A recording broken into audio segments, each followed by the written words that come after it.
welcome to the Chum City building, where tonight we are very lucky to be having a huge party. We call them intimate and interactives. They're intimate because we have very special artists right here in the environment with us. They're interactive because you guys all get to ask the question.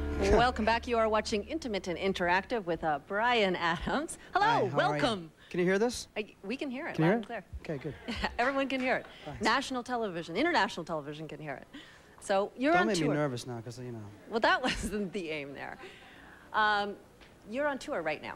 Yeah, we Correct? are. We just, we started out in the Maritimes, and now we've finished doing Quebec, and now we're here in Toronto. I actually was lucky enough to catch the Maple Leaf Gardens show. Oh, on Friday? Yeah, on Friday. Okay, You did a good job there, Thanks. as usual. 2.5 hours. And I guess probably 2 hours and 15 minutes into the set, I realized that I knew about 98% of the material. Oh, that's I'm good. sort of singing along, and I look beside me, and the woman beside me is singing along, and I look in front of me, and the guy's singing, and the whole arena is singing along.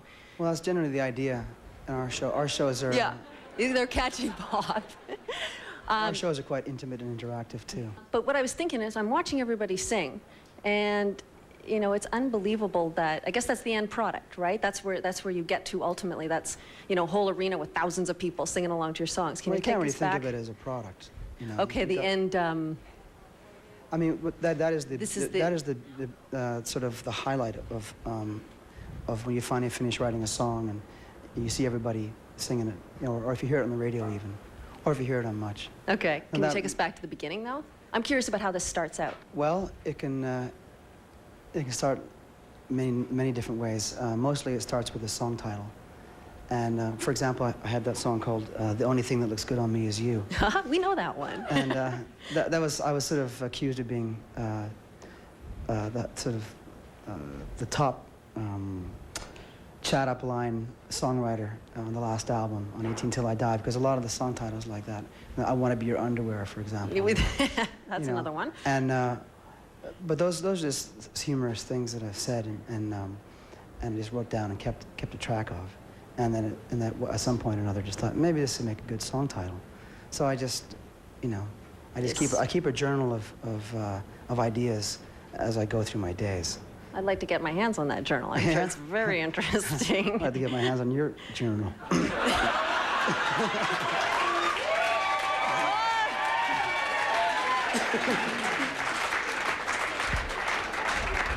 All right, yeah, there you go. Thank you. Hi, I'm Stephanie from Montreal. I want to know which one of your songs best describes Bryan Adams and why.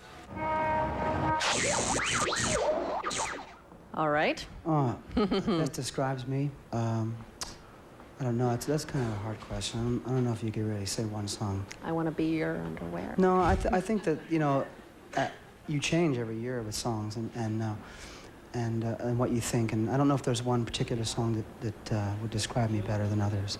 Right now, at this current moment. I got to write a new one for this moment. Yeah. But no. He was talking about his throat here. No, I don't know if there is one particular one, but let me think about it in the course of the show. If it comes to me, It'll come back to you. I'll tell her the answers. Okay, we got a phoner. We've got somebody phoning from Thunder Bay. Doug, hello. Hello? Hi, Doug. Hi. Hi. Hey, Got a Bryan. question? How you going? I'm doing good. How are you? Good. I was wondering, how old were you when you were in your first band and what kind of music it was? Well, I guess the first band I started out was I was about 10, 11 years old, and it was just, you know, fooling around in the basement, you know, trying to get it together. And a lot of the reason why I became a singer was because we couldn't find a singer. So I just did all the singing until we went on the road. You got it. We couldn't find someone, so I ended up being the guy. Well, it worked out all right, if I may say so. Yeah, not too bad. We actually have an email now. Bryan, I hear you are... Writing songs for your new album. Are you going to collaborate with Mutt, or are you going to take a different direction this time by writing, producing with other people? I'm a big Adams fan. Scott. Where's Scott from? Scott Rains. Can we scroll down a bit? Do we know where Scott's from? No, it doesn't say. Doesn't say. Well, I don't know. I've been talking to Mutt, but I don't know if we're going to write again. We'll have to see. I'd hope we do, you know, because we wrote some fun songs together. Yeah, you did. And I think I'm working with a guy called Elliot Kennedy, who I wrote Back to You with, and just waiting for the band to come up with some songs, and then we'll have the album done. Okay. Now, when But I have been writing for the album. And I've got about, well, I've got a little over half an album sort of written and recorded. Okay. What does collaboration demoed? What does collaboration do for you as an artist? I mean, does it bring out things that Well, I think that isn't there? I can get a good start on something, but it can be a good song, but it'll be a great song if someone helps me out with it. And that's what's been my luck. I've worked with some really good people, you know, whether it be, you know, Jim Valance back in the 80s or with Mutt now in the 90s. And who knows where it's going to go for the millennium. So, Exactly. you know, I've been blessed to have some good teachers and some good collaborators. Okay, we have a fax now. Dear Much Music and Mr. Bryan Adams, well, there's reference, huh? Respect. You are the coolest, cutest musician. Hope you're feeling better. You mentioned on Friday in Toronto that you had a cold. I would like to know who your idols in music are. You are my idol. Thanks, Okay. Angie Banco. Well, I like the singers that I sort of grew up with, you know, whether they be sort of John Lennon or Joe Cocker. I always was attracted to songs because of their singers, not because of images or... I was always attracted by a voice, you know, it just lured me in. So I guess I'm still a fan of those singers today, you know. It's even, and now I've become, over the years, after working, you know, 20 years making music, you know, I'm pretty familiar with all the vocalists, so I'm influenced by everything. You're loyal. Yeah, and also, but I really like black music too. So I was quite influenced by sort of the Sam Cookes and Marvin Gaye's and those kind of vocalists. Even though you wouldn't really be able to tell it from listening to my voice, but you know, listening to soul singers, I think helps any white singer. You know, because we're white singers, and white singers are just, you know, not as good as black singers. Yeah, I think. There you go. I think that any of that, you know, I think the more things you're listening to, it probably comes into, you know, I know you're an avid collector of Emily Carr, and, you know, you Well, I take, used to be. I don't you do take it anymore. photos, but, you know, all the arts must come in a bit to it, doesn't it, sort of keep you more well-rounded? Boy, that's a well-rounded question. Well, you know, in fact, I was going to talk to you a little bit about, we've got a musician here tonight called Davy Spillane, and I'd like to introduce him and bring him out, and we want to do a song together. Davy's from Ireland, and he performed on our Unplugged, and he made this incredible instrument called a uilleann pipe, and I thought maybe we could, Davy, why don't you come up here and show us how it works? It looks like a hookah pipe. There it is. Show the camera there, Dave. They questioned him heavily at Canadian Customs when he came in for this thing. I am sure. Yeah, that's right. So we're going to do a song for you, and if you mind, I'll just plug myself in, and Dave, you'll plug in, and we'll give it a go. Huh? Okay, Yeah? sure, Sound yeah. good? It's a little sideways.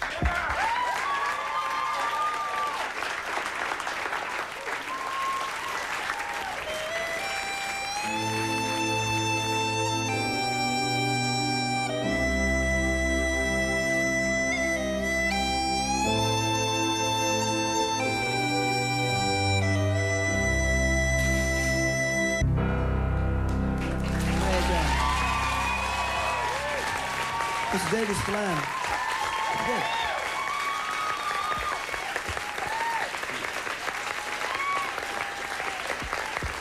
That's what that thing's made of. What's it made of, yeah?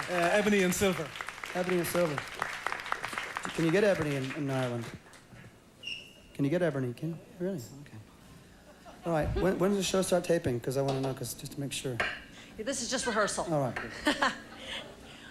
Actually, we have a little bit of tape for you right now. Now, you've been known as a stylish guy. In fact, it's been rumored that you made white T-shirts popular even before Calvin Klein. So we dug into the library. You're going to like this one.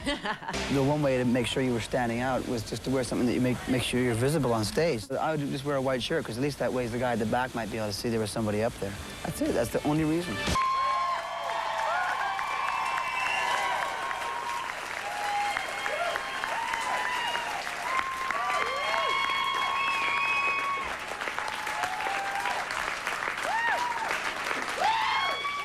Welcome back. You are watching Intimate and Interactive with Mr. Bryan Adams. And I guess that one kind of confirms it up. You're a fashion guy, aren't you? Well, I thought since you led out of it, I thought I'd lead into it, you know? Thank you. Nice segue. Hey. We got an audience question now. What's your name? Where are you from? I'm Tanya, I'm from Toronto. Hi. I wanted to know what you think of a lot of the new bands like the Spice Girls who use gimmicks like movies and dolls to sell the music instead of focusing on the music itself, which should be really the most important part. What do you think of that? And I don't know. I think that it's okay. Yeah. I mean, the Beatles had dolls and stuff. You know, it's like. Should they be making a Bryan Adams doll soon? Then I don't know. No, I won't be. I don't mind that. You know, like there's been lots of great bands that have had gimmicks, and I think it's fine. You know. Okay, we got a phone call now. Okay. John from Saskatoon. John? Yeah, hello? Hi, you have a press question? Yes, I do. Just first of all, I have to say I'm a really big fan of Bryan Adams, and okay, my brother's pointing to him on the TV, so I'm kind of John, getting nervous here. what's your last name, John? Totterin. Okay. And I'm actually from McNutt. That's way out near the border of Manitoba. Okay. And I was just wondering... You got moose up there? Not really. You know, we got a lot of deer, but no moose. And how about beaver? You got beaver up there? we got a few of those. We got those. Okay. Okay. Just nervous. You're making him blush. How could you tell? Okay, my question is, how have you changed as a musician and as a person since you become so famous? And do you realize that you've been such a big idol to people and other musicians in Canada? How have I changed is the first question, right? Really, to be honest, to answer the question on how I've really changed, you'd have to go over to Dave. I was going to say, we got to go to the band. And ask Dave how I've changed. Dave? Dave? This is Dave Taylor. He hasn't changed at all. No, I've known him for a long time. He's the same nice guy he always was. That's $10, Dave. Thank you very much. $10 is $10. Okay?